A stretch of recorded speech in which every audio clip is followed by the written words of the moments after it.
সুলতান ভাইয়ের পরে কিন্তু শাহ আলম ভাইয়ের পরে কিন্তু রিয়াজ আলামিন কিন্তু দাঁড়িয়ে আছে, সানিও কিন্তু কাজ করতেছে, দিল মোহাম্মদ কিন্তু সে কাজে নিয়োজিত আছে, রিপন কিন্তু কাজ করতেছে, রিপনের পরে কিন্তু হাবুল্লাহ সে কাজ করতেছে।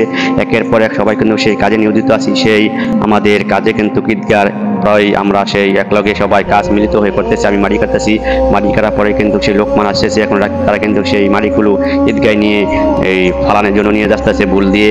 এখন কিন্তু সেলিম সেই মাটি কোপাচ্ছে, কিন্তু আমার সেই মাথায় করে নিয়ে যাচ্ছে। আমি মাথায় করে নেওয়ার পরে কিন্তু সেই মাটিগুলো আবার সুন্দরভাবে কিন্তু সেই কোদাল দিয়ে বাইরে যাচ্ছি সমান করার জন্য, গুঁড়া করে যাতে সমান হয়, সুন্দর হয়। সেই আমাদের রনি কিন্তু সেই কাজে এই বুলে কিন্তু মাটি ভরতেছে, সেলিমও কিন্তু সেই রিয়াজ কিন্তু পাশে দাঁড়িয়ে আছে সে বুল নেওয়ার জন্য। এখন কিন্তু সেই বুলটা আশরাফুল কিন্তু সেই ঈদগাহ ঝাড়ু দিতেছে, তালপাতা ঝাড়ু বানিয়ে সে কিন্তু অত্যন্ত বুদ্ধি একটি কাজ করেছে। সবাই একসাথে আমরা হয়েছি। এখন হয়তো আমরা পরামর্শ শেষ করে সেই ঈদগাহ কাজ শেষ করলাম। শেষ করার পরে কিন্তু যে বাড়িতে আমরা এখন চলে যাব, সেই কিছু কথাবার্তা বলে তারপরে